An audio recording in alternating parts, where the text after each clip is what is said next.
Bismillahirrahmanirrahim. Alhamdulillahi Rabbil Alamin. Wassalatu wassalamu ala al-mabuthi rahmatan lil alamin.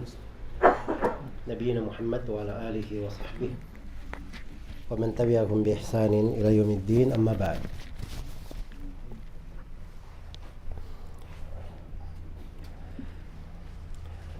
Baik, pembahasan yang pertama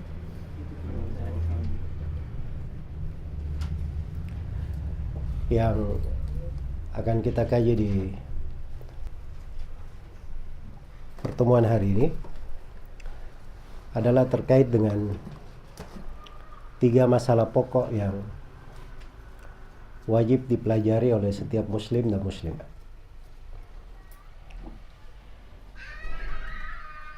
Dan 3 masalah pokok ini merupakan pertanyaan-pertanyaan yang harus kita lewati di 2 tempat yang menentukan kebahagiaan atau kerugian seseorang, yaitu pertanyaan-pertanyaan di alam kubur dan pertanyaan-pertanyaan di hari kiamat. Jadi kita harus tahu bahwa ada pertanyaan di alam kubur. Semua harus menjawab. Tidak akan ada yang luput dari pertanyaan itu. Sebab siapa saya yang telah masuk ke alam barzakh, maka akan datang kepadanya 2 malaikat, Munkar dan Nakir, yang akan bertanya 3 pertanyaan. Nah, 3 pertanyaan inilah 3 pembahasan dari pokok agama yang harus kita pelajari. Jadi dia akan bertanya, man rabbuka, siapa Rabb yang kau ibadahi. Kemudian yang kedua, dia akan bertanya, ma dinuka, apa agamamu. Kemudian yang ketiga, dia akan bertanya, man hadzal ladzi ursila ilaika, siapa Rasul yang diutus kepadamu. Itu pertanyaan di alam kubur. Sebagaimana di akhirat juga, pertanyaannya sama. Dan pertanyaan di akhirat itu, Allah Subhanahu wa ta'ala bersumpah akan pertanyaan, wa rabbika lanas'alannahum ajma'in amma kanu ya'malu. Demi Rabbmu wahai Nabi Muhammad, sungguh kami akan bertanya kepada mereka semua tentang apa yang mereka lakukan di dunia. Jadi itu Allah bersumpah dengan dirinya sendiri, demi Rabbmu wahai Nabi Muhammad, sungguh saya akan bertanya kepada mereka semua. Kami akan bertanya kepada mereka semua. Apa yang ditanyakan? Kalau di ayat tadi itu di surah Al-Hijr yang saya bacakan, itu bahasanya tentang apa yang mereka kerjakan. Tapi itu kan lebih cakupannya agak luas ya. Nah, itu diterangkan lebih mendalam di ayat yang lain, di surah yang lain, di surah Al-Qasas. Karena itu di tafsir surah Al-Hijr itu, amma kanu ya'malun, Imam Abul Aliyah menafsirkan bahwa yang akan ditanyakan ada 2. Amma kanu ya'budun wa amma ajabu bihil mursalin. Mereka akan ditanya, pertanyaan yang pertama, siapa yang mereka ibadahi. Dan pertanyaan yang kedua, bagaimana mereka menjawab seruan para nabi dan para rasul. Iya. Dan ini penafsiran Al-Quran ya. Tidak apa-apa di sini ini kan bukan pelajaran khusus tafsir ya. Jadi maksudnya di sela-sela pelajaran kadang saya berikan dari beberapa pengetahuan terkait begitu. Mungkin bisa jadi tambahan pengetahuan umum untuk kita semua. Jadi dalam menafsirkan Al-Quran itu ada metodenya ya, menafsirkan Al-Quran. Nah, boleh orang menafsirkan Al-Quran dengan pemahaman dia sendiri, atau menafsirkan Al-Quran dengan bahasa dia sendiri. Sebab Al-Quran ini Allah yang berfirman dengannya, dengan lisan bahasa Arab yang jelas. Dan telah ditugaskan Nabi Muhammad SAW untuk menerangkan Al-Quran. Iya, untuk menerangkan Al-Quran. Litubayyina lin-nasi ma nuzzila ilaihim. Supaya engkau Nabi Muhammad menerangkan kepada manusia Al-Quran yang diturunkan kepada mereka. Kemudian Nabi SAW membacakan Al-Quran itu kepada para sahabat. Dan para sahabat diajari tafsir dari ayat-ayat. Karena itu kata Mujahid bin Jabr, ini dari ulama tabi'in, berguru kepada para sahabat-sahabat senior di tafsir seperti Ibnu Abbas, Ibnu Mas'ud dan selainnya. Mujahid bin Jabr itu, beliau katakan tidak ada satu ayat pun dari Al-Quran kecuali saya tahu ayat itu apa artinya, di mana dia turun, dan bagaimana mana ayat itu. Jadi mereka pelajari itu, padahal mereka ini orang-orang yang memiliki lisan bahasa Arab yang fasih. Tapi bersamaan dengan itu, Al-Quran ada maknanya. Tidak bisa ditafsirkan sembarangan. Iya. Ya, pernah Umar bin Khattab radhiyallahu taala anhu bertanya kepada orang-orang di majelisnya ya. Umar itu punya majelis kayak dewan pertimbangan begitu. Ya. Dan itu dari kebiasaan Nabi sallallahu alaihi wasallam.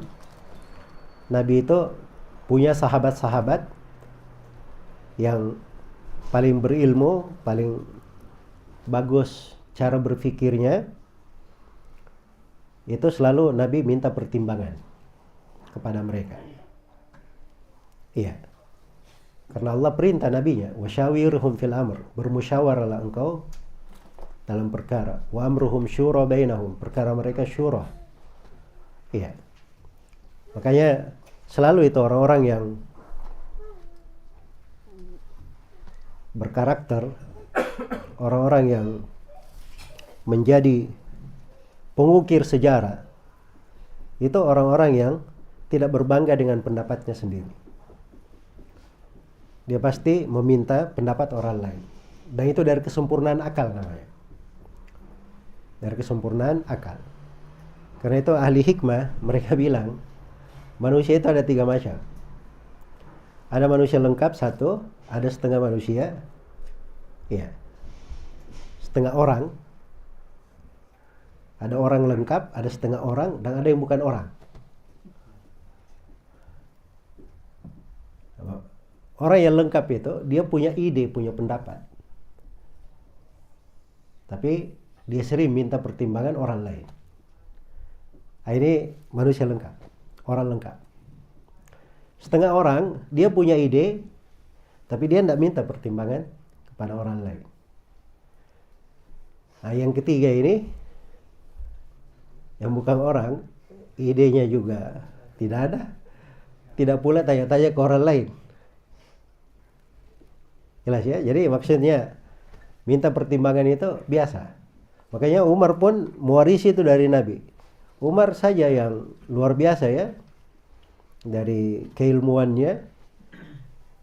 Nabi pernah mimpi ya, beliau minum bejana susu sampai habis. Apa sampai beliau kenyang banget gitu. Sampai kelihatan kenyangnya itu di jari-jemari beliau minum susu. Setelah itu lebihnya beliau serahkan ke Umar. Ketika ditanyakan kepada Nabi SAW, ya Rasulullah, apa arti mimpinya? Kata Nabi SAW, itu ilmu. Ilmu. Nah, itu lihat ya Umar bagaimana punya keutamaan itu. Dan suatu hari juga ada yang bermimpi, dia lihat manusia pakai pakaian, tapi pakaiannya ada yang menutupi dadanya saja, ada sampai ke pinggangnya, ada yang sampai ke lututnya. Dan terlihat Umar dia pakai pakaiannya itu dia seret, panjang pakaiannya, dia seret. Tanyakan kepada Nabi, apa artinya itu ya Rasul? Kata Nabi, itu ilmu. Jadi Umar ini luas ya ininya. Tapi bersamaan dengan itu, beliau itu selalu minta pendapat sahabat yang lain. Kadang beliau sudah punya pendapat, tapi ya itulah akal yang sempurna seperti itu. Maka di antara dewan pertimbangannya Umar, Ibnu Abbas radhiyallahu anhu. Dan Ibnu Abbas ini anak muda dari kalangan sahabat. Makanya orang-orang tua dari sahabat senior kalangan Muhajirin dan Ansar, mereka komplain kan, kenapa anak muda ini ada di sini? Iya. Kami juga punya anak-anak seperti ini. Ya, Umar cuma berkata, ya ini anak seperti yang kalian ketahui. Maksudnya dia didoakan oleh Nabi kan, Allahumma faqihhu fid din wa 'allimhu ta'wil. Ya Allah, buat dia paham dalam agama, ajari dia tafsir. Tapi oleh Umar dibiarkan dulu berlalu. Sampai datang sebuah kesempatan, Umar bertanya kepada orang-orang yang di dewan pertimbangannya, apa pendapat kalian tentang surah yang turun kepada Nabi sallallahu alaihi wasallam, idza jaa nasrullahi wal fath wa ra'aitan nasa yadkhuluna fi dinillahi afwaja fasabbih bihamdi rabbika wastaghfirhu innahu kana tawwaba. Apabila telah datang pertolongan dari Allah dan kemenangan, ini kan Fathu Mekkah kan, maka bertasbihlah engkau memuji Rabbmu dan selalu mohon ampun. Ya.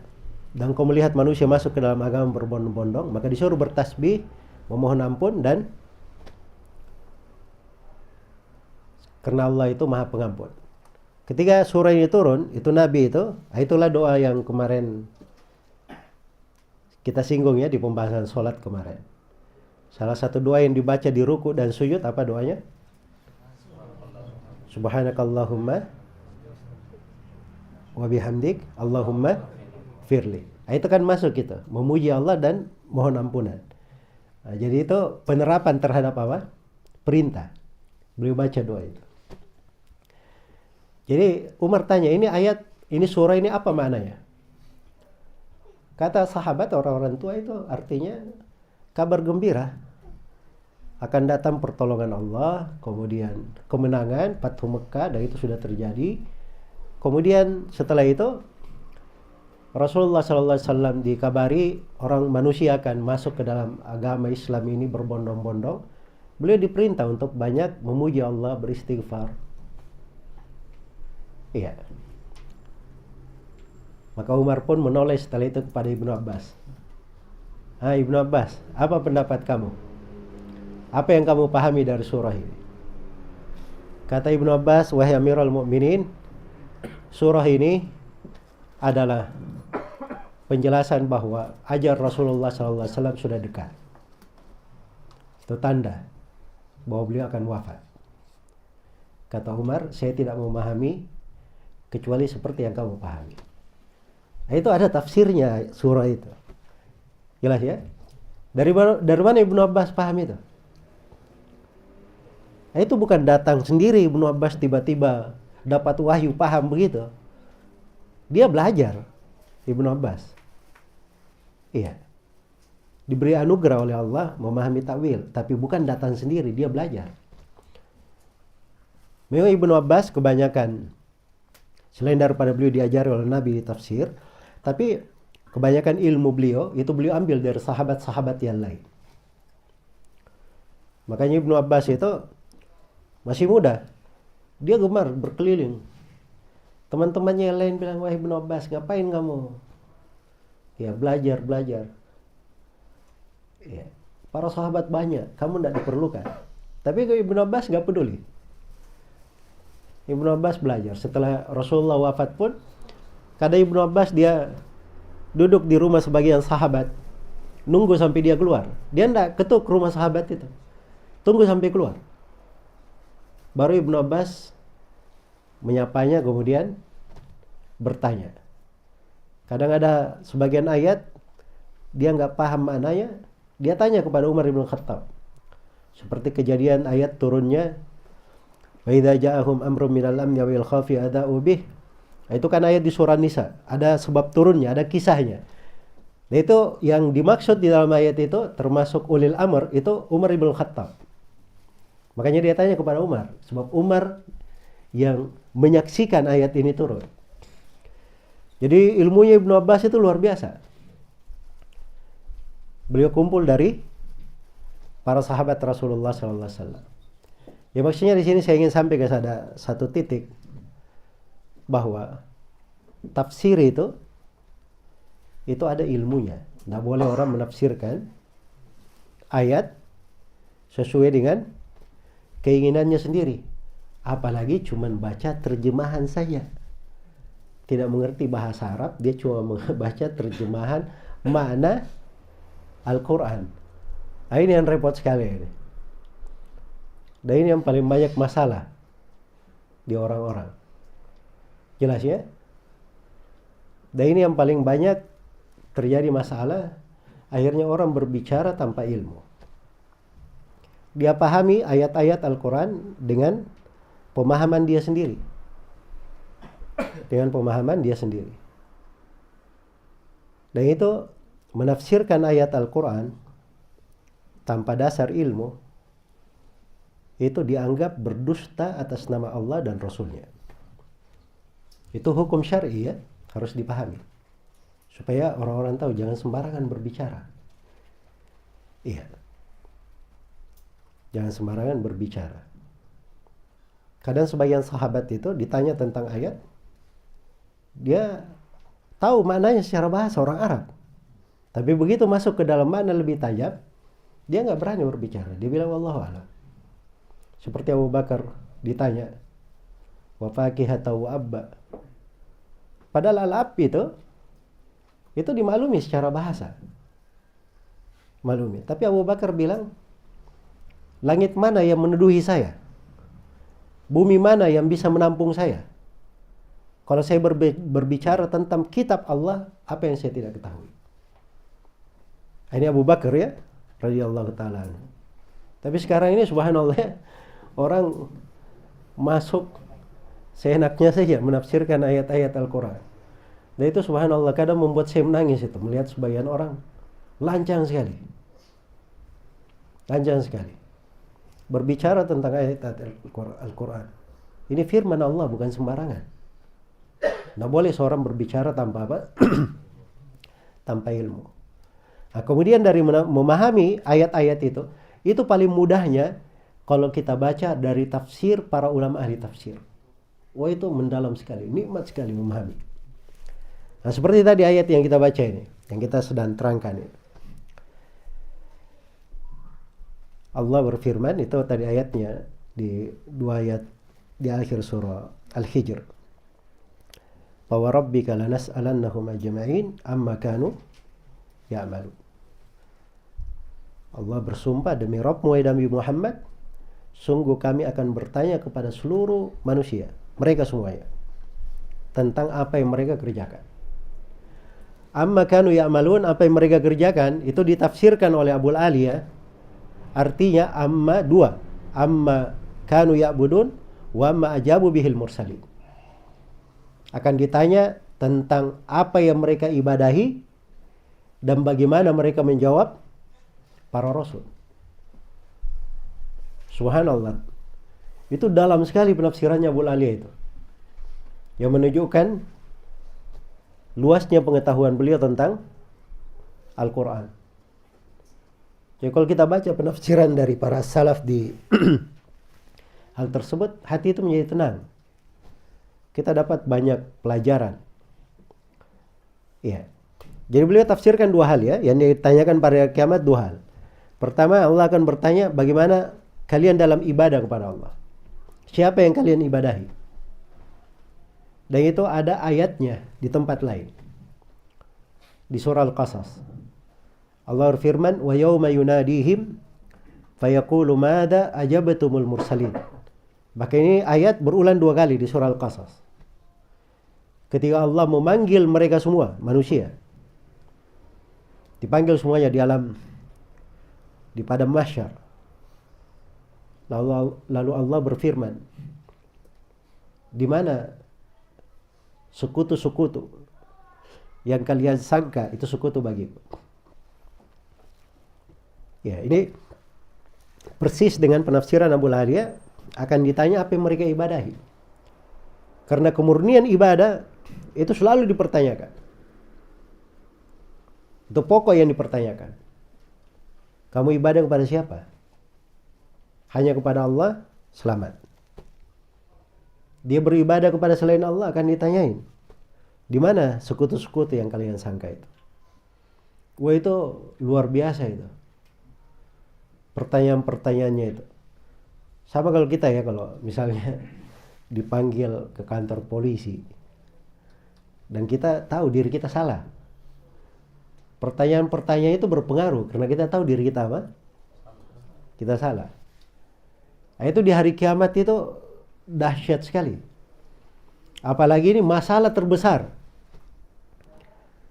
Ya Allah Subhanahu wa taala tidak akan pernah ridha ada orang yang berbuat kesyirikan terhadapnya. Innallaha la yaghfiru an yushraka bih. Allah tidak mengampuni dosa kesyirikan. Innahu may yusyrik billah faqad harramallahu alaihil jannah wa ma'wahu an-nar wa ma lidh-dhalimin min ansar. Sungguhnya siapa yang berbuat kesyirikan kepada Allah, maka tempat tinggalnya adalah api neraka,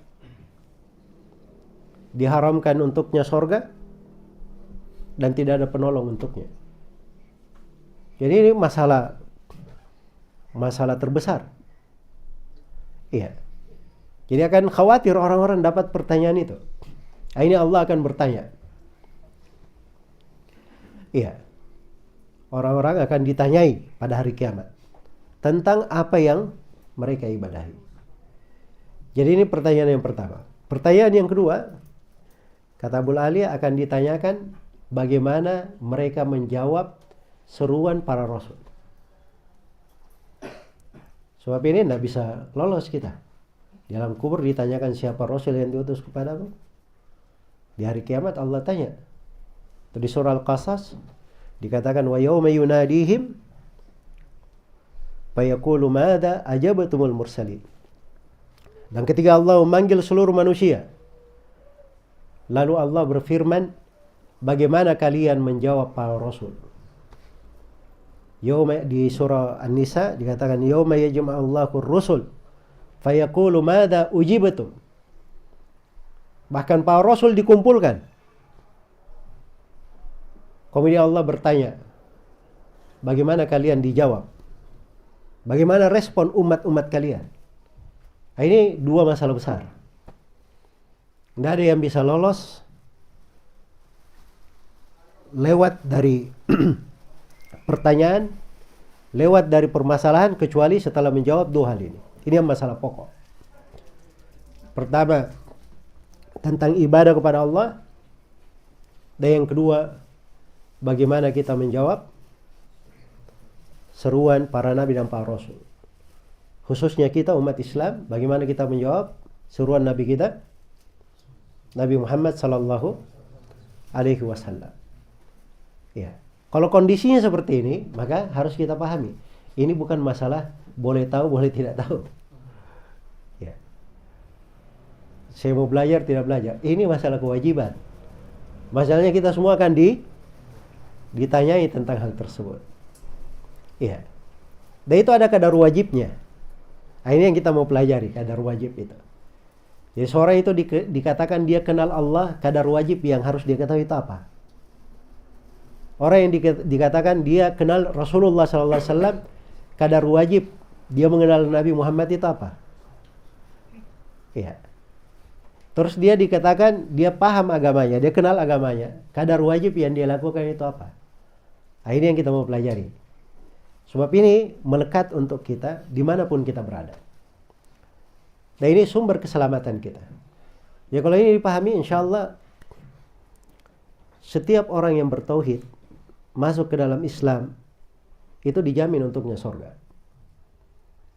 Pasti masuk surga. Pasti masuk surga. Cuman selain daripada keimanan itu, kadang ada yang jatuh di dalam dosa, di dalam kesalahan. Itulah yang membuat pertautan apa? Derajat. Ada yang pasti masuk surga, tapi melalui proses dulu, dibersihkan dulu dosa-dosanya. Dia masuk ke dalam neraka untuk membersihkan dosa-dosanya. Setelah selesai, dia dikeluarkan dan masuk ke surga. Iya. Ini derajat yang kedua. Ada derajat di atasnya lagi dari umat Islam. Dia langsung masuk ke dalam surga. Tidak melewati neraka. Jelas ya? Ini dua derajat yang sangat penting untuk kita pelajari. Iya. Jadi inilah pembahasan-pembahasan tentang 3 pertanyaan ini. Jadi kalau ditanya apa 3 kewajiban yang wajib kita pelajari? Jawabannya ada 3. Yang pertama, seorang hamba mengenal Rabb-nya. Bagaimana seorang hamba mengenal Rabb-nya? Mengenal Allah yang dia ibadahi. Itu kewajiban yang pertama. Kewajiban yang kedua adalah bagaimana seorang hamba mengenal agamanya. Dan kewajiban yang ketiga adalah bagaimana seorang hamba itu mengenal Nabi Muhammad sallallahu alaihi wasallam. Ini tiga kewajiban kita. Iya. Ya kalau sudah tahu 3 kewajibannya, derajat itu bertingkat-tingkat karena perbedaan dalam pengetahuan di 3 kewajiban ini. Jelas ya? Misalnya keimanan kepada Allah. Kita akan terangkan nanti apa makna keimanan kepada Allah, mengenal Allah apa. Tapi orang kalau mau sampai ke derajat keimanan kepada Allah itu berjenjang sekali. Ya. Berjenjang. Ya misalnya nanti akan kita bahas ya, mengenal Allah itu ada beberapa hal, dari mengenal rububiyahnya, uluhiyahnya, nama-nama dan sifatnya. Ya. Di situ kan sudah berjenjang ya. Dari mengenal sifat-sifat Allah, ya. Ada sebagian dari Asmaul Husna yang wajib kita tahu. Misalnya nama Allah, apa artinya? Ya kan? Nama Rabbul Alamin, Ar-Rahman. Itu 3 nama terbesar dari Asmaul Husna. Yang perputaran Asmaul Husna kembali kepada 3 nama itu. Ada nama-nama yang lain. Nama-nama yang lain ini, itu di dalam mempelajarinya, itulah manusia berjenjang di situ. Manusia apa? Berjenjang. Iya. Dan perjenjangannya itu berpengaruh pada ketenangan hidup. Berpengaruh di perjenjangan. Makanya kalau dia cuma kenal sebagian nama Allah, itu pengaruh-pengaruh keimanan ada, tetap dia dapatkan. Tapi beda dengan orang yang dia kenal nama Allah Ar-Rahman, Ar-Rahim, Al-Latif. Iya. Ketika dia tertimpa sebuah masalah, dia ingat Allah itu Latif. Kadang Allah memperjalankan di tengah hambanya sesuatu, kelihatannya nggak bagus. Tapi sebenarnya di belakangnya itu Allah siapkan hal-hal baik untuk dia. Itu kan kalau kita kenal satu nama ini kan indah sekali hidup itu. Jadi banyak beban-beban kehidupan yang bisa apa? Yang bisa kita hadapi. Bahkan di belakangnya banyak hal yang manis. Ini saya beri contoh ya, satu nama itu tadi. Latif, Al-Latif. Itu kan ada disebut di kisah Nabi Yusuf ya. Ya, dan Nabi Yusuf sebut itu di akhir kisahnya itu, Inna Rabbi latiful lima yasha. Sungguhnya Rabbku sangat latif, sangat lembut pada apa yang dia kehendaki. Latif itu artinya dia memasukkan hal-hal yang baik kepada hambanya dari jalur yang dia tidak pahami, tapi ada kebaikan untuk mereka di situ. Ya, Nabi Yusuf kan terlihat dari awal kisahnya gimana dia sama saudara-saudaranya dijatuhkan ke dalam sumur, kemudian akhirnya beliau ditemukan oleh orang-orang yang lewat, dijual menjadi budak. Subhanallah, dari orang merdeka dijual menjadi apa? Menjadi budak. Ya, setelah itu, setelah dewasa, kena fitnah pula, akhirnya dipenjara. Ya, dipenjara. Perhatikan ya, dari anak kecil yang sangat disayang oleh orang tuanya, dipisahkan dari orang tuanya. Sudah di negeri yang jauh pula, dia harus menghadapi ujian, dipenjara. Jelas ya? Nah, begitu dia mendapatkan anugerah dari Allah berupa kekuasaan, beliau tidak sewenang-wenang. Beliau tidak membalas saudaranya seperti apa perbuatan yang dilakukan oleh saudaranya kepada diri beliau. Ya. Tapi beliau ikuti prosesnya. Subhanallah. Dan akhirnya setelah berkumpul semuanya, baru kelihatan bagaimana benarnya mimpi Nabi Yusuf alaihissalam. Ada matahari dan bulan dan 11 bintang bersujud kepadanya. Itu di masa dahulu, sujud itu bukan, tapi dia kayak bentuk penghormatan ya. Kayak bentuk penghormatan. Itu syariat di masa dahulu boleh. Itu penghormatan namanya. Mereka tidak memahami ibadah, tapi mereka memahami apa? Penghormatan. Jadi dua orang tuanya dan 11 saudaranya nanti akan menghormati Nabi Yusuf. Begitu. Dan itu terjadi. Nah, di akhirnya itu beliau bilang, dan Robku itu latif terhadap apa yang dia kehendaki.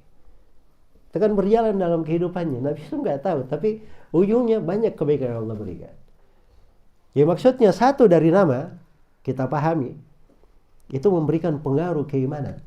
Coba kalau semua Asmaul Husna itu kita pahami maknanya. Iya. Itu luar biasa itu. Dan subhanallah ya, saya sendiri itu di pembahasan Asmaul Husna itu dari pembahasan keimanan yang paling indah di dalam hidup saya. Kalau kita masuk di dalam merenunginya, itu selalu menambah keimanan. Selalu menambah keimanan. Iya. Jadi di sini pertautan kita di dalam memahami makna tiga ilmu ini, mengenal Allah yang diibadahi, yang kedua mengenal agama kita, dan mengenal Nabi kita, Nabi Muhammad SAW. Sama dengan mengenal Nabi Muhammad SAW. Ya, memang ada kadar wajibnya. Nah, kita akan terangkan ya, dari mengetahui nama beliau, nama ayah beliau, di mana beliau dilahirkan, tugas beliau seorang nabi, apa misi dakwah beliau, itu kan dari hal-hal yang wajib kita ketahui. Kan begitu. Tapi ada kadar-kadar yang terkait lebih daripada itu. Disitulah manusia berjenjang. Manusia berjenjang. Jadi beda ya antara orang yang dia kenal Nabi SAW, dia tahu keagungannya, kemuliaannya, dia cinta kepada beliau, dengan orang yang dia ini tiap hari dia baca hadits Rasulullah SAW, dia mengkajinya, dia paham tentang rawi-rawinya, dan dia bela hadits Nabi SAW. Dia pilih mana hadits yang sahih, mana hadits yang tidak sahih, mana orang-orang yang mau berdusta atas nama Nabi, dia akan terangkan. Itu pembelaan, itu beda keimanannya. Jelas ya? Makanya kalau orang belajar, dia dengar misalnya hadits innamal a'malu binniyat, dia dengar Rasulullah bersabda, itu enak gitu, kaum mukminin secara umum. Tapi seorang ahli hadits, dia mendengarkan Imam Al-Bukhari berkata, haddatsani Abu Zubair, Abdullah bin Zubair, dibawakan sanadnya sampai kepada Umar bin Khattab, itu tenang di dalam hatinya, sebab dia tahu semua rawi-rawi itu. Seakan-akan dia hidup di masa mereka. Karena itu di sebagian waktu itu Imam Al-Bukhari menyebutkan sebagian rawi, kata beliau, Imam Malik meriwayatkan dari Nafi' dari Ibnu Umar dari Nabi SAW. Kata Imam Al-Bukhari, itu seakan-akan engkau mendengar Nabi dari belakang tirai. Itu ilmu, itu pengetahuan. Jadi itu akan membuat seorang apa? Akan berjenjang. Dan di bertautan itu ada sudut perbedaan. Dari sudut kebahagiaan. Ada sudut perbedaan dari kebahagiaan. Makanya suatu hari itu ada dua orang ahli hadits. dia sedang berada di depan khalifah, di depan seorang menteri, berada di depan seorang menteri.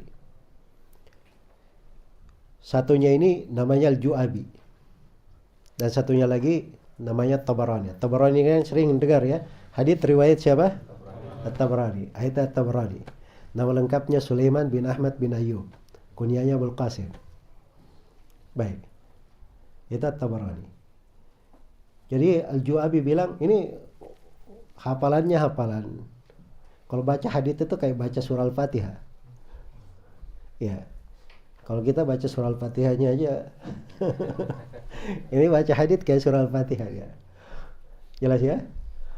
Al-Ju'abi bilang, saya punya hadits begini. Kata Tabarani, saya juga tahu itu hadits. Saya punya dari jalur begini. Salim nukar, Tabarani bilang, saya punya hadits begini. Kata Al-Ju'abi, saya juga punya hadits itu dari jalur begini. Dia bawakan sanad-sanadnya. Sampai akhirnya Al-Ju'abi bilang, saya punya sebuah hadits. Di dunia ini cuma saya yang punya. Kata At-Tabarani, mana? Perdengarkan. Kata Al-Ju'abi, menceritakan kepada saya si fulan, guru dia, dari Sulaiman bin Ahmad, dari fulan dan fulan. Kata Tabarani, Sulaiman bin Ahmad itu saya. Daripada kamu ambil dari gurumu ke saya, panjang sanad kamu, ambil saja dari saya langsung. Maka di waktu itu kalalah Al-Ju'abi. Ini si menteri ini yang menyaksikan. Kata beliau, demi Allah, saya lebih senang jabatan menteri saya ini untuk At-Tabarani, dan saya duduk di tempat At-Tabarani itu. Saking asyiknya dia melihat orang yang diskusi masalah masalah ilmu. Itu bentuk dari kenikmatan. Bentuk dari kenikmatan dunia. Karena itu kata siapa namanya? Al-Hasan Al-Basri rahimahullah, "Innana fi sa'ada. Law ya'lamul muluk wa abna'ul muluk ma nahnu fihi lajaladuna alaihi bisuyuf." Sungguhnya kita ini dalam dalam kebahagiaan di ilmu ini. Andai kata raja-raja, anak-anak raja tahu kebahagiaan kita yang berada di dalamnya, mereka akan cambuk kita dengan pedang-pedangnya karena iri akan kebahagiaan itu. Nah, itu subhanallah ya, kebahagiaan di dalam mereka mengenal agama. Orang belajar sunnah, belajar hadits, mengenal Nabi sallallahu alaihi wasallam. Nah, itu lengkap. Apalagi kalau dia kenal Nabi itu bukan sekedar kenal Nabi, dia tahu nasabnya, dia tahu garis keturunannya, dia tahu istri-istrinya, dia tahu anak-anak beliau. Kemudian dia juga mengerti bagaimana perjalanan hidupnya dari fase Mekah sampai fase Medina. Kemudian bagaimana perjalanan Rasulullah sallallahu alaihi wasallam di dalam peperangannya, di dalam membela agama Islam. Dia tahu rincian-rinciannya. Nah, itu kadar itu akan beda dengan orang yang tidak mempelajarinya. Jelas ya? Tidak mempelajarinya. Baik. Karena itu hal-hal ini semuanya itu nanti ketika diuraikan itu terurai dari cabang-cabang ilmu. Nah, makanya ada ilmu tafsir, ya kan? Ada ilmu mustalahul hadits terkait dengan haditsnya. Ada ilmu tentang sirah Nabi sallallahu alaihi wasallam. Kemudian kalau mau belajar fikih, ada ilmu fikihnya. Nah, untuk belajar Al-Qur'an, hadits dan fikih, itu perlu alat. Ada ilmu bahasa Arab. Al-Quran khusus ada namanya ulumul Quran. Untuk belajar hadits ada namanya ilmu mustalah, usulul hadits.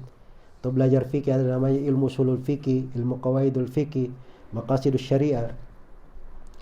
Itu ada ilmu-ilmunya. Jadi ilmu-ilmu ini kalau dipelajari semua itu akan melengkapi meninggikan derajat dalam kelengkapan memahami agama. Tetapi kita di sini berbicara di kadar wajib. Kadar wajib itu bisa dimiliki oleh setiap muslim dan muslim. Dan dia akan dapatkan kebahagiaan di situ. Ya, dan kebahagiaan sebagai seorang muslim dan muslimah itu yang lurus di atas agama, walaupun dia awam sekalipun, itu melebihi kebahagiaan orang-orang yang mengenal pemahaman-pemahaman keliru. Sebab kalau dia keliru pemahamannya, walaupun ilmunya luas, dia tidak akan dapatkan ketenangan di hatinya. Makanya itu populer ya, ada tokoh-tokoh filsafat yang tobat di akhir umurnya. Itu kalimatnya itu, wahai andai kata saya wafat di atas akidahnya nenek-nenek di Nisabur. Nisabur itu negeri, di situ banyak orang berilmu dulu. Nisabur. Nah, nenek-neneknya itu maksudnya orang-orang yang di atas fitrah gitu. Dia tidak belajar tapi bagus keimanannya. Ya lurus pemahaman keislamannya. Jadi dia ini punya ilmu luas. Punya ilmu luas orang-orang ini. Seperti Ar-Razi, Al-Ghazali. Nah, itu semuanya ingin seperti itu. Malah Ar-Razi itu pernah dia keluar berjalan sekali. Fakhruddin Ar-Razi ya, dikenal dengan ilmu filsafat. Dia keluar disertai dengan orang-orang yang banyak mengikutinya, murid-muridnya. Dia lewati rumah seorang nenek-nenek, berjemur di depan rumahnya. Nenek ini heran, siapa orang ini diikuti banyak manusia. Dia pun tanya ke sebagian muridnya di situ. Kata orang itu siapa? Kata muridnya dengan membanggakan, wahai ibu kamu nggak tahu siapa orang ini? Subhanallah. Kata nenek-nenek itu, siapa dia? Raja kah? Seorang menteri kah? Seorang pembesar kah? Bukan. Terus siapa dia? Kata muridnya, dia ini adalah orang yang punya 1000 dalil bahwa Allah itu ada. Kan filsafat itu semua itu omong kosongnya. Bagaimana kamu membuktikan Allah itu ada? Ya kan? Secara akal kan? Dia bilang begini. Nah, dia kasihlah dalil-dalil secara akal. Itu orang filsafat tuh. Nenek ini di atas fitrah. Akalnya lebih jernih. Langsung spontan dia bilang, betapa celakanya orang itu. Betapa celakanya orang itu. Kenapa? Kata nenek itu, apakah pada Allah ada keraguan? Itu kan akal sehat. Yang dicarikan 1000 dalil itu sesuatu yang meragukan.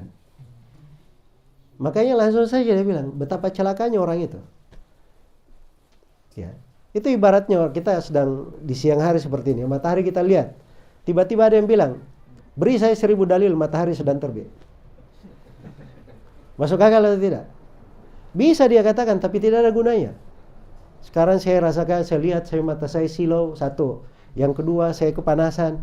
Yang ketiga, saya bisa melihat orang lain. Yang keempat, yang kelima, secara akal bisa. Tapi orang akan tertawa, apa gunanya? Ya kan? Makanya nenek ini langsung bilang betapa celakanya orang itu. Dan itu tidak ada di ilmunya umat Islam seperti itu.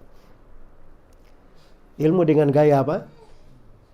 Membuat orang menyusahkan diri, bertanya kenapa begini, harus dengan akal, harus dicari pendalilan akal untuk menetapkan.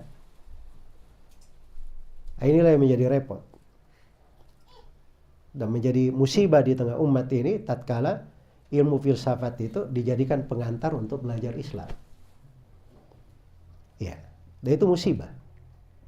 Sebab filsafat itu siapa yang masuk ke dalamnya, itu pasti akan rusak pemahaman agamanya.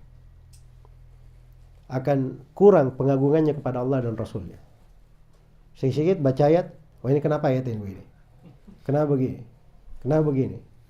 Nah, itu pasti begitu tuh kalau dia belajar filsafat. Akan jadi kurang ajar kepada Allah dan Rasulnya. Akan akan lancang di dalam banyak perkara agama. Akal itu bukan tidak dipakai dalam agama. Ada fungsinya akal. Tapi akal itu dipakai untuk memahami Al-Quran dan Sunnah. Bukan untuk menghakimi Al-Quran dan Sunnah. Atau ingin lebih tinggi daripada Al-Quran dan Sunnah. Sampai di pendapat orang-orang filsafat ini, setiap dalil yang menyelisih akal, maka tolak dalil itu. Tolak dalil itu. Jelas ya? Dan ini juga kalimat tiap dalil menyelisih akal. Akal yang mana yang dia selisihi? Semua orang yang mengaku punya akal ini, ketika ditanya akal kamu gimana? Akal saya akal sehat. Dia tidak bisa membedakan apa itu akal sehat, apa itu akal syahwat, apa itu akal syubhat, apa itu akal setan. Banyak akal kan? Semua di depannya. Iya. Dia tidak bisa membedakan. Dia dianggap akalnya sehat. Padahal kalau dibicara akal sehat, segala hal yang ditunjukkan oleh Al-Quran dan Sunnah, itu pasti akal sehat akan apa? Menerimanya. Itu kaidah tetap. Sampai ditulis oleh Syekhul Islam Ibnu Taimiyah, hampir 10 jilid, Dar'ut Ta'arud bainal akli wan naql. Tidak ada kontradiksi antara akal dan dalil dari Al-Quran dan Sunnah. Itu membantah semua itu orang-orang yang hancur di filsafat ini. Jelas ya? Karena itu, ini kalau dibahas rinciannya panjang. Tapi untuk orang-orang umum, ya, yang selalu ditanamkan oleh para ulama seperti Imam Syafi'i, Imam Malik, Imam Ahmad, jangan ada yang belajar filsafat. Bahkan Imam Syafi'i, ini heran juga ya, kalau madhab fikih Masya Allah ya, Syafi'i. Tapi giliran ucapan Imam Syafi'i di pembahasan tertentu tidak mau diambil. Ya. Termasuk di sini di pembahasan ini, Imam Syafi'i berkata, hukum saya terhadap orang yang belajar filsafat diambilkan jarit. Jarit itu pelepah korma. Terus dia dinaikkan ke dalam ke kendaraan. Kemudian dibawa berkeliling ke kampung-kampung, ke kabilah-kabilah sambil dipukuli. Ya. Sambil dipukuli. Dan dikatakan kepada manusia, ini adalah hukuman untuk orang yang berpaling dari Al-Quran dan As-Sunnah dan mempelajari filsafat. Itu hukumnya siapa? Imam Syafi'i rahimahullah. Itu populer sekali dengan sanad-sanad yang sahih dari Imam Syafi'i. Dengan sanad yang sahih. Tidak ada yang membantah keabsahan ucapan Imam Syafi'i dari beliau rahimahullah. Tapi kenapa dia tidak ambil? Imam Malik juga sama, Imam Ahmad. Iya. Rahimahullah. Jadi mempelajari Al-Quran bukan dengan metode itu. Apa mempelajari agama. Tapi dipelajari agama itu dengan kita mengambil dari ilmunya. Nah, itu tadi lihat ya, cabang-cabang ilmu itu. Jadi kapan kita mau belajar tentang tauhid, semakin kita mendalam, itu tangga-tangga keimanan. Semakin mendalam, semakin tinggi keimanannya. Makanya beda imannya para ulama dengan imannya orang awam. Ya. Tapi iman orang awam yang kenal sunnah itu lebih baik daripada imannya ahlul bidah. Satu orang awam yang bertauhid itu lebih bagus daripada 1000 orang yang terkena berbagai syubhat seputar bidah dan kesyirikan. Iya. Dan itu membedakan kebahagiaan di dalam kehidupan. Baik. Makanya subhanallah, para ulama itu ketika menulis tentang buku-buku agama, tentang akidah, itu tidak diketemukan dalam satu huruf pun, dalam satu masalah pun mereka berselisih. Yang merupakan pokok keyakinan, itu tidak ada silang pendapat di tengah para sahabat. Di tengah para sahabat. Itu nikmatnya orang yang belajar. Orang yang kenal sunnah. Tapi yang menjadi masalah ini kan, kita ini sering dengar ya, kalau orang belajar akidah hati-hati, ini banyak silang pendapat. Ada pendapat orang dahulu dan orang belakangan. Jelas ya, ada pendapatnya as-salaf dan ada pendapatnya asy'ariyah. Ada pendapatnya begini dan begitu. Iya. Ini masuknya pembahasan-pembahasan ini, ucapan seperti itu. Kapan? Itu datangnya belakangan. Datangnya belakangan. Kalau di masa dahulu itu, jalan orang berakidah, beragama, semuanya sama. Sampai ke masa Imam 4. Sampai ke masa Imam 4. Ada sebagian dari bidah yang muncul, itu diterangkan oleh Imam 4. Ya begitu bidah itu muncul, orang tahu bahwa ini penyimpangan. Keluar dari jalannya ulama di masa ini dan ulama di masa-masa sebelumnya. Tapi datang generasi setelahnya. Nah, disinilah mulai kuat pemahaman-pemahaman keliru. Akhirnya seakan-akan pemahaman yang sudah lama ini, yang bersih, jernih ini, seakan-akan tersembunyi. Ini lebih bagus. Akhirnya fitnahnya ya, ujiannya. Padahal kalau dipelajari, enak sekali mempelajarinya. Buku-buku yang menulis tentang akidah yang benar itu bukan 1-2 buku. Bukan 10, 20, 90, ratusan buku. Iya. Dan ratusan buku itu kita riwayatkan dari guru-guru kita bersambung sampai kepada penulis-penulisnya. Dan apa yang dikandungkan buku itu yang diucapkan oleh para as-salaf, disepakati dari masa mereka sampai ke masa para sahabat. Dan itu yang mereka terima dari Nabi Sallallahu Alaihi Wasallam. Mau buku kecil, sederhana, ringkasan, pertengahan ada, mau yang dengan sanad periwayatan bersambung juga ada. Jelas ya? Bukunya banyak sekali. Karena itu selalu saya ingatkan bahwa pembahasan tentang akidah, keimanan, tauhid itu lebih jelas daripada pembahasan fikih. Lebih jelas dari pembahasan puasa, sholat, zakat, haji. Sebab ini masalah pokok. Dari pokok agama. Kalau ini tidak ada, dia rajin sholat, puasa, haji, tapi kalau tauhidnya tidak ada, imannya tidak ada, tidak akan syah itu ibadah-ibadah yang lain. Jelas ya? Nah, karena itulah ini kita harus bisa memperdalam dan mempertajam apa dari pokok-pokok agama yang menyebabkan kita itu diselamatkan oleh Allah Subhanahu wa taala dan terangkat apa? Kewajiban-kewajiban kita. Iya. Baik. Ya, saya tadi sebutkan bahwa ada 3 perkara pokok yang wajib dipelajari oleh seorang muslim dan muslimah. Yang pertama tadi apa? Seorang hamba mengenal siapa Rabb, siapa Allah yang dia ibadahi. Yang kedua, seorang hamba mengenal apa agamanya. Kemudian yang ketiga, seorang hamba mengenal siapa nabinya yang diutus kepadanya.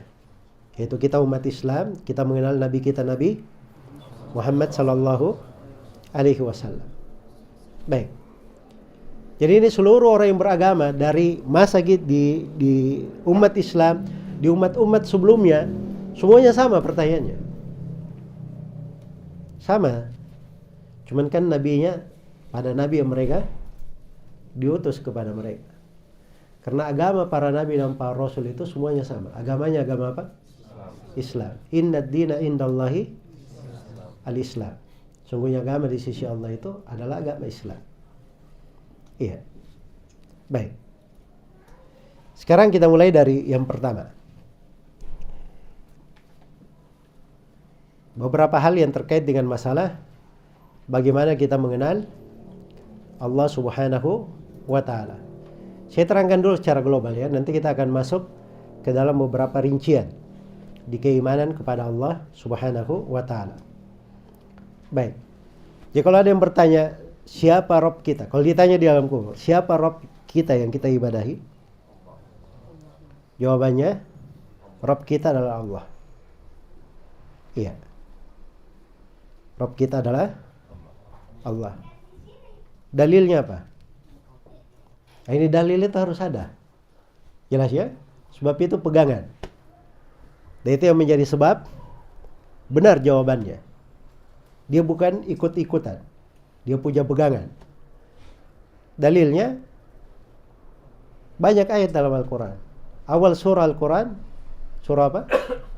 Al-Fatihah, apa dikatakan? Alhamdulillahi Rabbil Alamin. Segala puji hanya untuk Allah, Rabb semesta alam. Begitulah Rabb yang kita ibadahi. Dialah Rabb saya, Rabb semua yang hadir, dan Rabb seluruh makhluk. Dialah yang kita ibadahi. Tidak ada siapapun yang diibadahi kecuali Allah Subhanahu wa ta'ala. Baik, itu pengenalan tentang siapa Rabb untuk pertanyaan. Tapi begitu seorang menjawab seperti ini, dia tahu dalilnya, itu sudah bagus, dia imani. Ya kan? Terangkat kewajibannya. Hanya untuk memperkuat keyakinan ini, dia masuk ke dalam rincian. Nanti dia mengenal tentang Allah. Ada 4 hal. Dia mengenal adanya Allah, mengenal rububiyah Allah, dialah yang mencipta, memberi rezeki, menghidupkan, mematikan. Kemudian yang ketiga dia kenal uluhiyah Allah, bahwa dialah Allah satu-satunya yang diibadahi. Yang keempat dia mengenal nama-nama dan sifat-sifatnya. Iya. Nah, ketika dia masuk ke dalam rincian ini, di situ akan teguh sekali dari apa? Dari keimanannya. Iya. Teguh sekali dari keimanannya. Betul, di dalam orang beriman itu namanya kita hidup, tidak hidup sendirian kita ini ya. Ada syaitan yang juga hidup. Malah diberi kehidupan sampai hari kiamat untuk mencari teman sebanyak-banyaknya, bisa menemani dia di mana? Di dalam neraka, waliyadzubillah. Dan dia ini sudah berapa panjang umurnya? Lebih ahli daripada kita kalau pengalaman. Jelas ya? Tapi umat Islam itu diberi senjata untuk menghadapi dari syaitan itu. Ini syaitan ini selama dia masih hidup, orang yang beragama itu selalu dia beri kerancuan, was-was. Selalu diberi kerancuan dan was-was. Dan was-was kerancuan itu dari masa ke masa, pokok-pokoknya sama. Cuman aneka ragamnya itu beda-beda ya. Ya, kalau di masa sekarang kan orang-orang yang tidak beragama itu banyak namanya. Ya, banyak namanya. Tapi isi dari pemikirannya itu hal yang sama dari orang-orang yang mengingkari adanya Tuhan atau mengingkari misalnya tidak beragama dan seterusnya. Itu cara pemikirannya sama dan itu semuanya alhamdulillah mudah untuk dijelaskan akan kekeliruannya. Tapi sekali lagi hidayah itu di tangan Allah Subhanahu wa taala. Iya. Makanya seorang mukmin itu luar biasa ketika dapat hidayah. Dia sekedar dengar ayat Al-Quran, itu membekas ke dalam hatinya, berpengaruh ke dalam jiwanya. Itu hidayah luar biasa untuk seorang hamba. Maka ketika ditanya siapa Rabbmu, dia yakin Rabbku adalah Allah. Ya. Dan makna Rabbku artinya itu yang memberi segala nikmat kepadanya, dan dia pula yang diibadahi. Dia pula yang diibadahi. Karena kalau kita akui yang mencipta adalah Allah, yang menghidupkan dan mematikan adalah Allah, maka kita juga harusnya beribadah hanya kepada Allah Subhanahu wa ta'ala. Baik, itu akan saya terangkan lebih rinci nanti ya. Baik, berikutnya pertanyaan berikutnya. Baik, sekarang kita tahu siapa Allah yang kita ibadahi. Dari mana kita kenal Allah Subhanahu wa ta'ala? Bagaimana kita mengenalnya? Iya. Maka jawabannya kita mengenal Allah Subhanahu wa ta'ala dengan ayat-ayat dan makhluk-makhluknya. Dikenal dengan ayat-ayat dan makhluk-makhluknya. Ayat-ayat Allah seperti langit, bumi, siang, malam, matahari, bulan. Afwan ya, dari ayat ya, kita mulai dari ayat dulu. Matahari, bulan, siang, dan malam. Itu ayat-ayat Allah. Dan dari makhluk-makhluknya ada langit yang 7, bumi yang 7 lapis. Ya, makhluk yang hidup antara langit dan bumi, dan apa yang ada pada keduanya. Baik. Itu kita mengenal Allah Subhanahu wa ta'ala dengannya. Dan ayat-ayat itu ada ayat-ayat kauniyah dan ada ayat-ayat syar'iyah. Ayat kauniyah itu tadi penciptaan. Kalau ayat syariah itu ayat-ayat yang kita baca, ayat Al-Quran. Iya. Subhanallah. Al-Quran itu sendiri kalau dibaca, itu ayat yang terbesar akan adanya Allah Subhanahu wa ta'ala. Baik. Ini kenapa disebut ayat-ayat? Contohnya langit, contohnya siang dan malam. Karena itu kan bersilih ganti. datang siang, hilang malam. Begitu malam datang, maka siangnya jadi sirna, ditutupi oleh kegelapan, terus bersilih ganti. Matahari terbit di waktu siang, datang bulan di malam hari. Nah, itu perputaran yang seperti ini itu dari tanda kebesaran Allah. Adanya Allah Subhanahu wa ta'ala. Iya. Karena itu ketika raja yang diberi kekuasaan di masa Nabi Ibrahim, dia berkata bahwa saya juga adalah Tuhan yang diibadahi. Maka Nabi Ibrahim berkata kepadanya, ya, sungguhnya Allah itu menghidupkan dan mematikan. Ini raja ini merasa dirinya bisa juga, saya bunuh orang, dia mati. Saya biarkan dia hidup, saya juga menghidupkan, mematikan. Kata Nabi Ibrahim, Allah mendatangkan matahari dari arah timur terbenam di arah barat. Sekarang kamu silahkan balik. Maka dia pun diam. Itu kan secara akal sehat orang memahami, iya, bahwa ada Allah yang mencipta. Karena itu suatu hari Imam Abu Hanifah beliau duduk didatangi oleh kelompok Dahriyun, orang-orang mengingkari adanya Tuhan. Maka Abu Hanifah berkata, ditanya, kenapa kamu termenung wahai Abu Hanifah? Kapalnya. Kata orang-orang yang mengingkari Tuhan ini, kata mereka, Abu Hanifah, kamu ini sudah gila. Ya. Kata Abu Hanifah, kalau gitu sudah selesai. Ya, kalian menyangka alam semesta ini tidak ada yang menciptakan. Tidak ada yang menciptakan. Nah, itu lebih gila lagi kan? Bagaimana bisa ada manusia yang berjalan semua kepalanya di atas, ya kan? Andai kata penciptanya banyak, Tuhannya ini sudah berantem, ya kan? Mungkin ada yang maunya kepalanya di atas, ada yang maunya kepalanya di bawah, kan begitu. Akan hancur langit dan bumi. Iya. Itu semuanya dalil-dalil akal itu. Ada juga dalam Al-Quran. Digugah dari sudut akal. Akal yang mencocoki apa? Mencocoki fitrah. Mencocoki fitrah. Maka itu hal yang dimaklumi. Seorang Arabi, ini orang Arab Badui ini. Iya. Ditanya kepadanya, bagaimana kamu tahu bahwa ada Tuhan yang kamu ibadahi? Kata Arabi ini heran. Subhanallah, kok bisa ente bertanya kayak gitu? Iya. Kamu lihat ada ada kotoran hewan. Ba'ara ya kalau bahasa Arabnya. Dari unta. Itu menunjukkan ada untanya.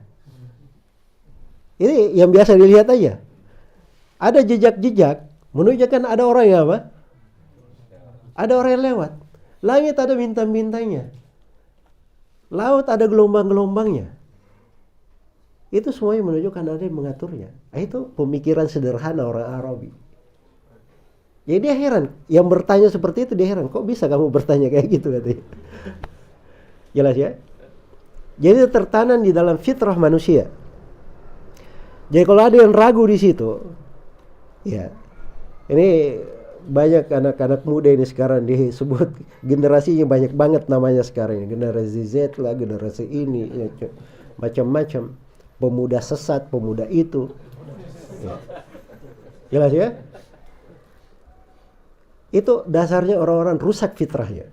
Jadi kalau muncul pertanyaan-pertanyaan yang seperti itu orang-orang rusak fitrahnya. Iya. Itu memang ada penanganan khususnya. Ada penanganan khusus. Jadi sama orang sakit ya, kalau masuk ke rumah sakit itu ya macam-macam penanganannya. Orang yang sakit jiwa ada penanganannya. Orang yang hilang kesadaran ada penanganannya. Kan begitu. Ya, itu ada obatnya. Tapi pada dasarnya orang yang seperti itu rusak fitrahnya. So kalau dia punya fitrah yang baik, dia tidak akan bertanya seperti itu. Tidak akan bertanya. Jelas ya? Makanya Nabi Ibrahim alaihissalam itu dari awal kali orang-orang menyembah bintang, menyembah ini, menyembah itu. Dia nggak percaya Nabi Ibrahim. Tapi dia tahu ada Tuhan. Dia tahu. Iya. Dia tahu. Makanya begitu muncul malam hari, wah ini kayaknya dia lagi nyari Tuhan ini. Ini kayaknya ini. Sebab muncul dia malam. Itu kan tanda ya. Begitu sirna, nggak mungkin Tuhan sirna kayak gini. Itu fitrah itu. Jelas ya? Begitu muncul bulan, terang. Oh ini mungkin Tuhan saya. Begitu sirna lagi, dia berdoa. Ya Allah, wahai Tuhanku, beri saya petunjuk. Jangan sampai saya jadi orang tersesat. Dia tahu bukan ini Tuhannya, tapi dia mohon kepada Allah. Supaya jangan apa? Menjadi orang tersesat. Begitu muncul matahari, sama juga. Dia bilang ini bukan Tuhan. Allah beri wahyu kepadanya. Jadi kalau mengakui secara fitrah, Tuhan itu ada. Yang mencipta itu ada. Yang diibadahi itu ada. Itu di fitrah manusia pasti ada. Tapi mengetahui secara detail siapa yang diibadahi, itu datangnya dari jalan wahyu. Melalui para nabi dan para rasul. Jelas ya? Karena itu tidak mungkin ada orang yang bisa sampai kepada siapa yang diibadahi dengan benar, kecuali melalui jalannya para nabi dan para rasul. Oh saya pakai akal saya saja, logika saya. Saya ingin cari Tuhan dengan logika saya. Jelas ya? Ini orang yang paling apa? Paling sial di dalam kehidupan. Dia akan habiskan umurnya berputar di sana sini. Kalau dia dapat hidayah, ujung-ujungnya dia masuk Islam lagi. Kalau dia dapat hidayah. Jelas ya? Kalau dia tidak dapat hidayah, habis umurnya. Dihabiskan seperti itu. Dan telah banyak manusia seperti itu, ujung-ujungnya orang-orang yang lebih cerdas daripada mereka ini, ujung-ujungnya kalau dia dapat hidayah, pasti dia masuk kepada Islam lagi. Jelas ya? Ya subhanallah, saya kemarin itu ketemu orang di Surabaya. Saya terharu juga ya. Dia perkenalkan dirinya. Ustadz, saya ini sudah pindah agama. Macam-macam agama saya sudah masukin. Iya. Akhirnya saya masuk Islam. Begitu saya masuk Islam, saya sudah pindah-pindah madhab.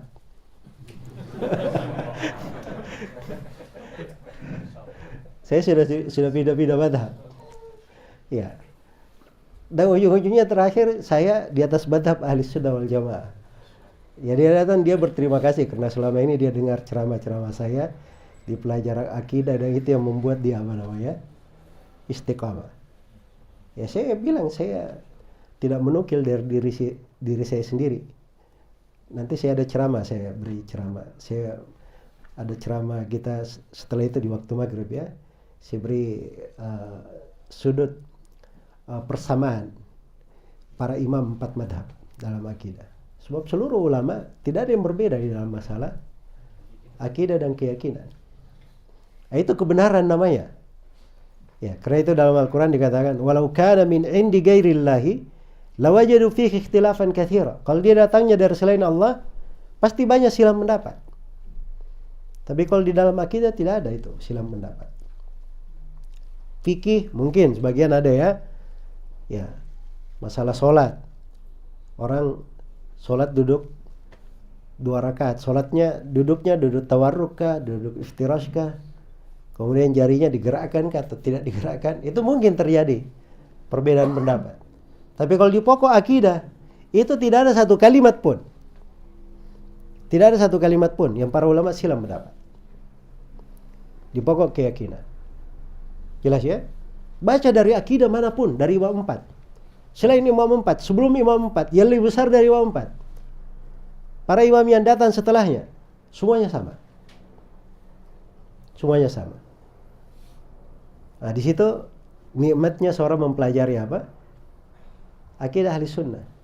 Tapi yang menjadi masalah kan, kita seakan-akan tidak pernah kenal buku-buku itu. Iya. Kenal nama Imam Syafi'i. Pernah baca akidah Imam Syafi'i? Nggak pernah. Yang dibaca akidah Asy'ariyah. Ya kan? Bukan akidah Imam Asy-Syafi'i sendiri. Padahal akidah Imam Syafi'i ada di dalam kitab pokok-pokok pembahasannya di seputar akidah. Ya. Dinukil oleh murid-murid seniornya seperti Al-Muzani. Al-Muzani itu punya buku ya, judulnya Syarhus Sunnah. Itu luar biasa buku itu. Sebab beliau kumpulkan dari seluruh ulama yang beliau ketahui di masa itu dan masa sebelumnya. Di masa sebelumnya. Itu Imam Al-Muzani. Iya. Di dalam bukunya. Ini kita bicara Imam Syafi'i saja. Abu Uthman As-Sabuni, Abu Bakar Al-Ismaili. Ya. Banyak lagi dari para ulama menulis buku-buku seputar akidah. Tapi kenapa akidah dari Imam Syafi'i dan ulama Syafi'i yang tidak dibahas? Padahal banyak sekali. Belum lagi akidahnya Imam Ahmad. Imam Ahmad itu nukilan pembahasan akidah dari beliau itu ada belasan buku dari beliau. Tulisan langsung Imam Ahmad.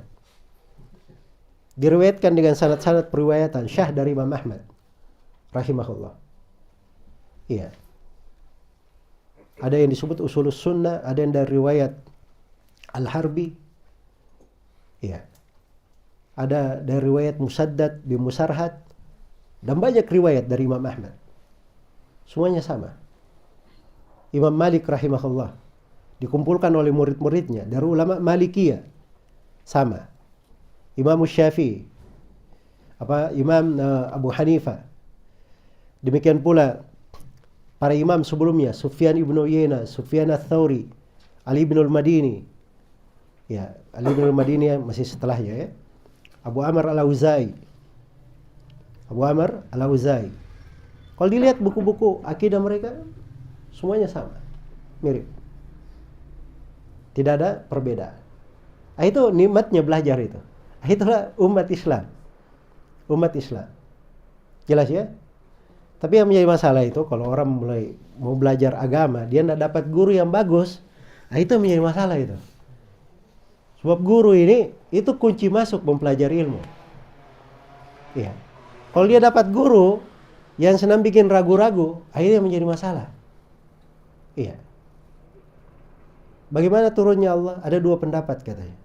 Dari mana kamu dapat dua pendapat? Pendapat yang kedua itu pendapat orang belakangan.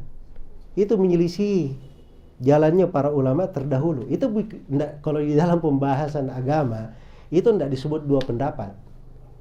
Itu dikatakan pendapat yang menyelisihi kesepakatan namanya. Itu kebatilan yang harus ditolak. Iya. Sama sekarang ya kita berkumpul di masjid ini. Kita semua sepakat. Tadi kita makan siang atau tidak? Makan siang kan? Berlalu setahun 2 tahun. Ada yang ingat kemarin Doro tahun 2024. Kita 2030. Waktu itu kita makan siang atau tidak? Ada dua pendapat. Ada yang mengatakan iya, ada yang mengatakan tidak. Padahal sebelumnya sudah dicatat. Mereka semua sepakat bahwa sama-sama makan siang. Kira-kira diterima yang terakhirnya atau tidak? Itu tidak akan diterima. Jelas ya? Itu di dalam kesepakatan itu seperti itu. Jadi ada namanya ijma. Kalau sudah terbentuk kesepakatan itu, datang ada orang yang menyelisih setelahnya, itu tidak dikatakan pendapat kedua. Tapi dikatakan ini pendapat batil menyelisih kesepakatan ulama. Ini yang menjadi masalah ini, yang datang-datang belakangan ini. Musik apa hukumnya? Silam pendapat. Dari mana silam pendapat? Iya. Yang menukil kesepakatan bahwa musik itu haram, itu banyak ulama. Termasuk di dalamnya banyak dari ulama Syafi'iyah. Tiba-tiba datang orang belakangan, baru dia bilang apa? Silam pendapat. Ini yang menjadi bingung ya, karena masuk di dalam bidang agama orang yang bukan ahlinya. Jadi akhirnya bikin kebingungan. Iya. Itu kalau di istilah kita itu kita bilangin itu namanya muthaqqaf. Dia kalau bicara ilmu, seakan-akan jago semuanya. Tapi dia pada setiap bidang cuma mengambil ujung-ujungnya saja. Ambil ujungnya, ambil ujungnya. Jadi kalau ditanya seakan-akan dia punya di semua bidang. Tapi sebenarnya dia nggak tahu ilmu itu. Nah, ini hal-hal yang seperti ini yang menjadi masalah. Akhirnya yang keluar jurus gajah jadi kipas. Tahu jurus gajah jadi kipas? Itu ceritanya kan banyak orang masuk ke orang buta. Beberapa orang buta pergi mensifatkan gajah. Iya. Ada yang keluar orang buta ini, dia bilang gajah itu kayak kipas karena dia pegang telinganya. Nah, itu jurus gajah jadi kipas namanya. Karena mengambil sebagian, tahu sebagian saya, akhirnya apa?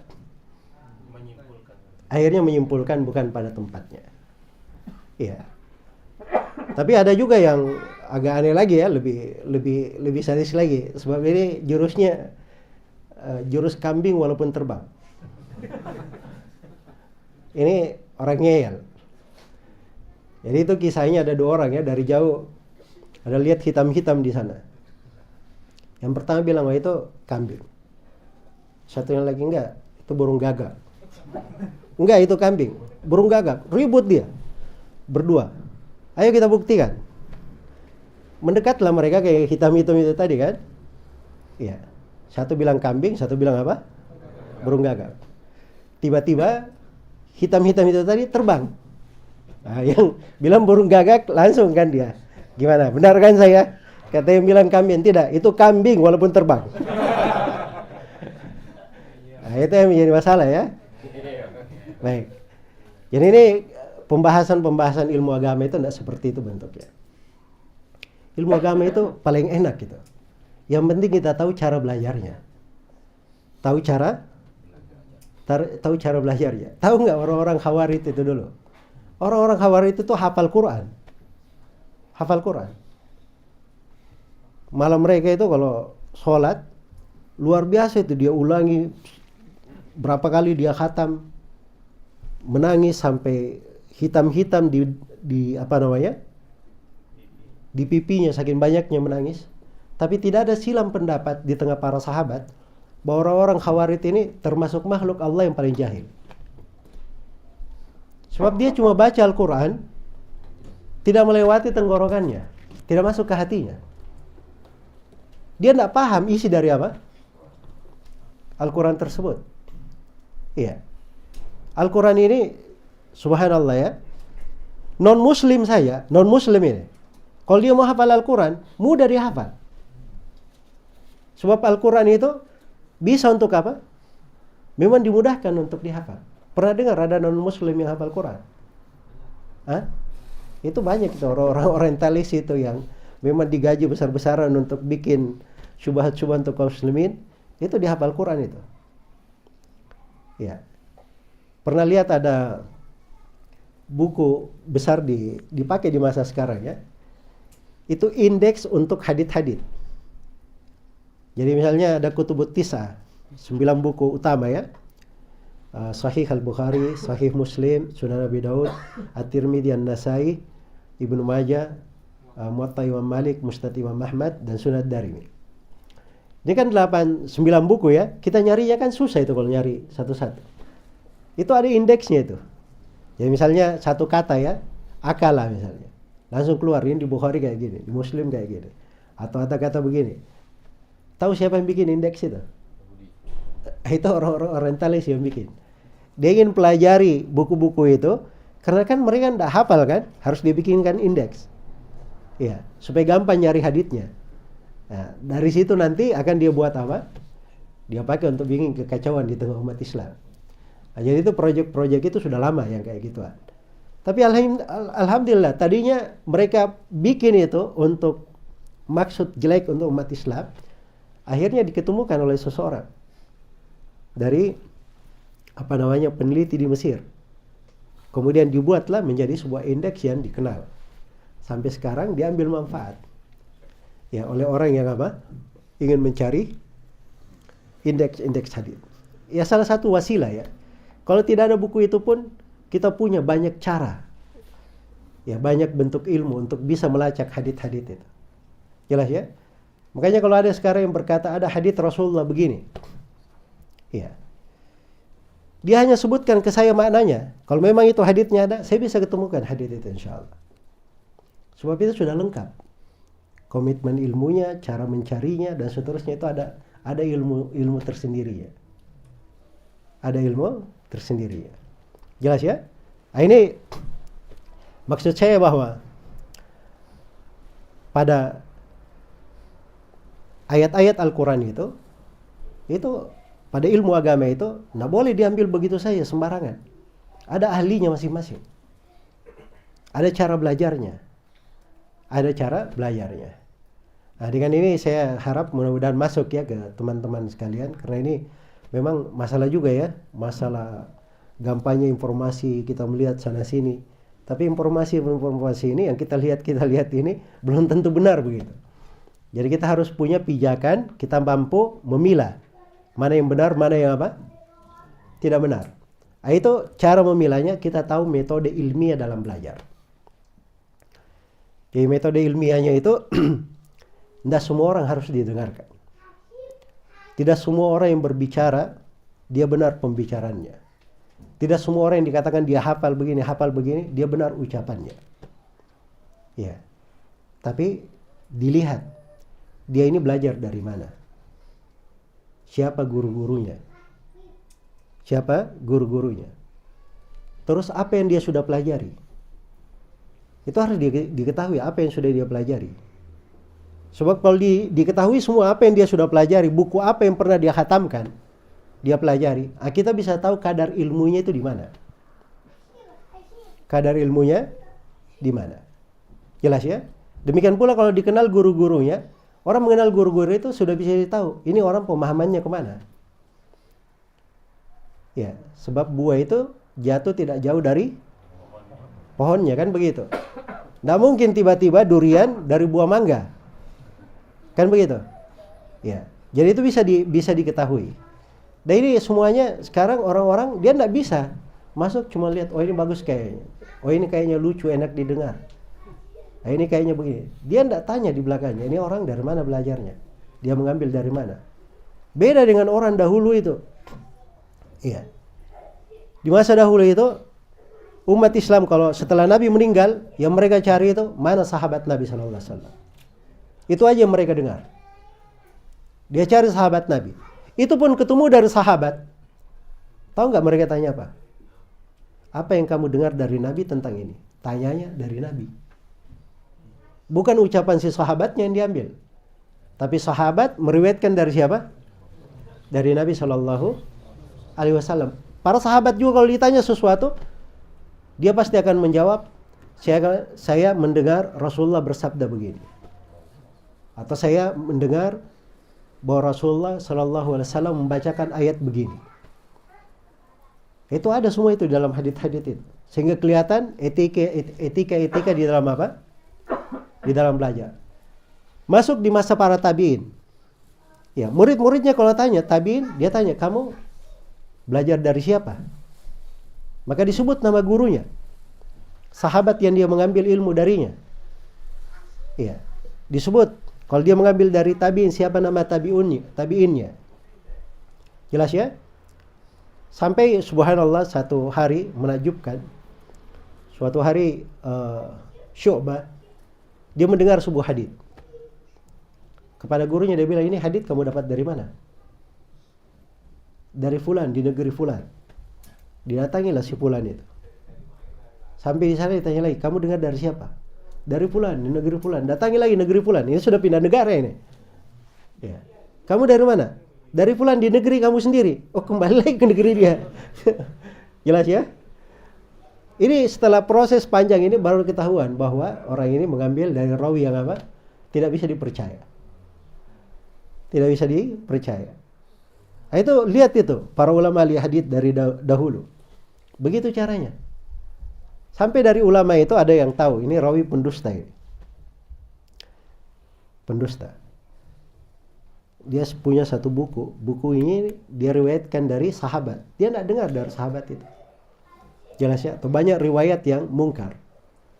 Datang seorang imam, dia lihat buku itu, ada sebagian orang yang lemah hafalannya, diambil dari buku seperti ini. Nah, maka oleh imam ini buku dia hafal semuanya. Tanya, kenapa kamu hafal itu?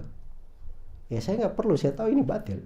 Cuman kalau ada yang meriwayatkan, dia pakai buku ini, dia kasih sanad yang bersih, saya akan bilang, kamu dusta, ini kamu ambil dari buku ini. Coba bayangkan ya, dari apa? Ketelitiannya siapa? Para ulama ahli hadits. Antum tahu nggak bahwa Imam Ahmad, Ibnu Ma'in, Ibnu Madini dia datang kepada guru-guru, rawi-rawi.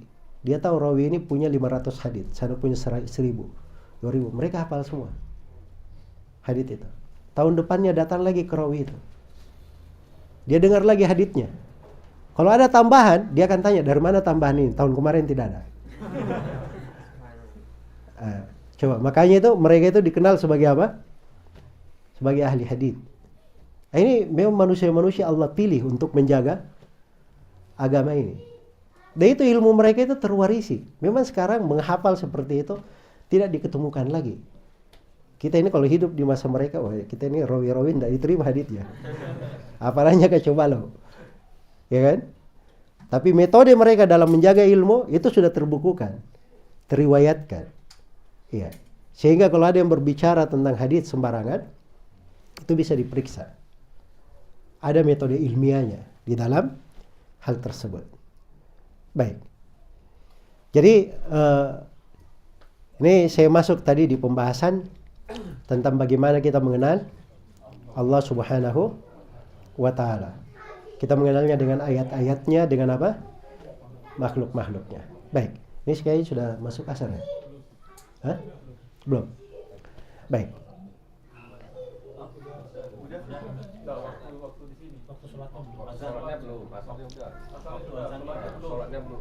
Sholatnya jam berapa dia? Oh, jam 5. Baik.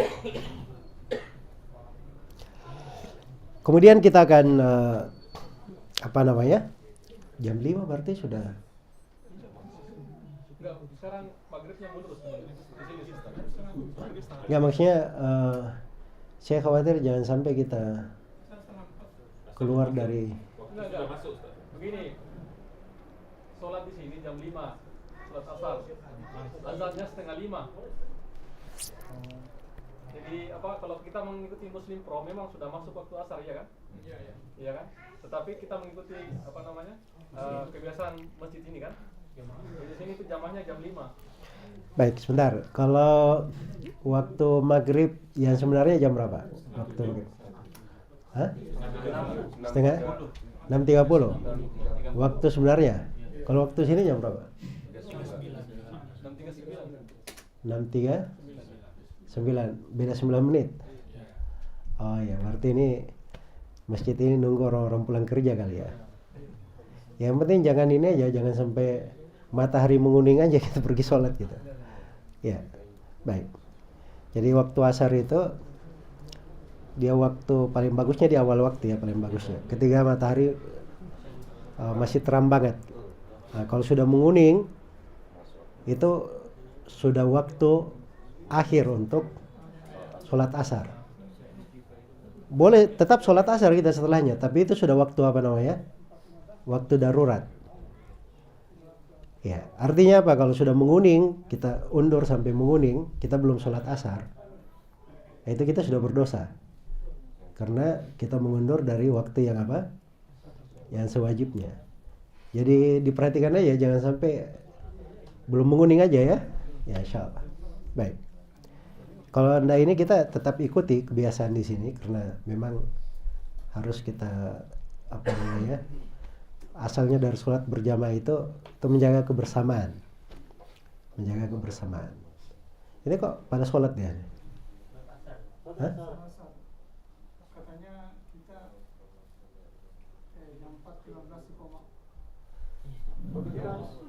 Itu musafir atau dia sendiri untuk. Oh ya. Jamaah. Baik. Jadi saya kayaknya juga sekarang akhirnya memahami bahwa ada yang sholat kalau sudah masuk ini dia sholat sendiri gitu. Nah. Jadi begini aja, kalau memang diatur ya sebenarnya kita kan kumpulnya banyak orang ini kan, lebih pas kalau kita sholat di awal waktu. Ya kita sholatnya sampai awal waktu, di awal waktu. Begitu sampai jam 4.30 kita berhenti. Orang-orang yang sholat biarin aja dia sholat. Kita sudah sholat kan di awal waktu. Nah ini teman-teman juga sekarang lagi sholat ini. Ya. Hah? Coba minta izin aja dulu supaya. Hah? Coba Pak Nur. Tanya dulu. tanya dulu, ini waktu sholatnya kan jam 5. Kalau seandainya kita mengikuti apa namanya sholat asar sesuai dengan jadwal lebih awal gitu, Nah, 1,5 jam juga. Maksudnya biar gak apa-apa nanti yang 2 hari mungkin kita mau sholat nanti yang biasa aja mungkin. nah yang jadi ini kan kita waktu kajiannya, jadi karena kita menunggu mereka dulu selesai sholat ya kan. Ya jadi maksudnya kita pas waktu sholat asar, kita berhenti sholat asar. Terus kita lanjutkan kajian. Kan mereka jam 5 kan sholat. Nah, sebelum jam 5 kita berhenti. Setengah 5 mereka azan. Hah? Setengah 5 azan mereka. Oh, setengah 5. Iya. Ya sudah nggak apa-apa, kita berhenti setengah 5. Adan dulu. Mereka adan ya. Setelah itu kita kita break dulu sampai mereka selesai sholat. Nanti selesai sholat baru kita sambung lagi. Sampai maghrib. Hmm. Yang itu aja. Tapi Lebih penggunaan nggak apa-apa, speaker apa? Makanya minta izin Pak Asir, kita penggunaan speaker karena mau sholat asar berjamaah sesuai dengan waktu. Tadi bilang ini sama ketertiban sebenarnya cuma masih nggak bilang terakhir ini komatnya jam 4.16.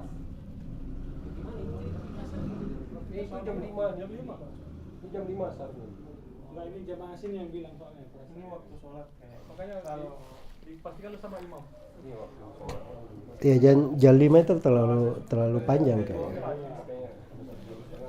Karena tadi imam yang ubah tadi. Imamnya yang ubah. Oh, imam yang ubah. Iya, waktunya. Jadi katanya kita juga nggak tahu menau kan. Imamnya yang diubah.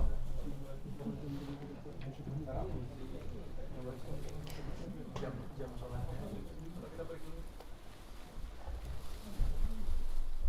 Bilang kalau masuk waktu udah masuk.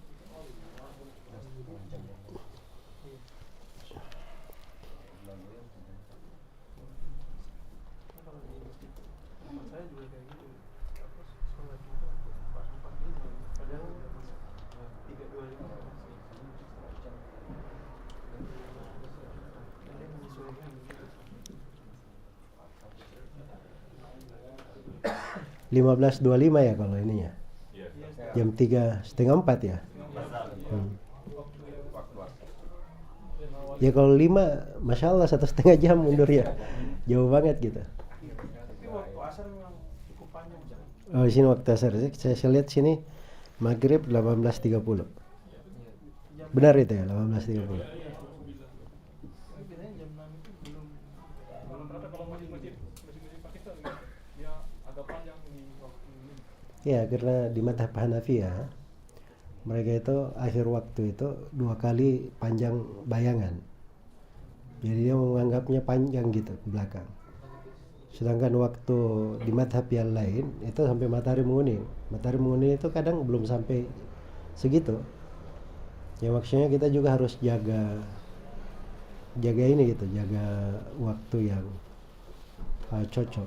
Terus yang kedua, ini kan sebenarnya kalau masalah kebersamaan sih sebenarnya ini yang paling intinya. Ya kalau dia tidak menguning itu dipastikan aja, kalau belum menguning di waktu itu kita pastikan aja ini benar nggak. Sebab ini cuma sini juga informasinya dia jam 4.15. Nggak tahu kenapa dirubah jadi jam 5. Kita asar sekarang boleh. Oh, di stop. Bisa kita. Oh, berarti harus azan dulu. Nggak apa-apa. Biar selesai dulu. Nggak apa-apa. Kalau mau kita mulai azan dulu. Nanti katanya kalau dia ikuti jadwal ketetapan masjid. Kalau kita bisa mulai. Oh iya boleh kalau gitu. Speaker nggak apa-apa. Penggunaan speaker nggak apa-apa. Ya nggak apa-apa. Sudah diizinkan. Berarti sudah. Insyaallah. Baik. Kalau gitu kita break dulu ya untuk sholat ya. Mungkin kita tidak langsung sholat dulu, kita beri waktu teman-teman berudu. Siapa yang mau berudu? Adan dulu, mungkin setelah adan berapa menit setelah adan kita? 15 menit setelah adan ya kita sholat. Barakallahu fiik. Subhanakallahumma wa bihamdik, asyhadu an la ilaha illa anta, astaghfiruka wa atubu ilaik. Walhamdulillah.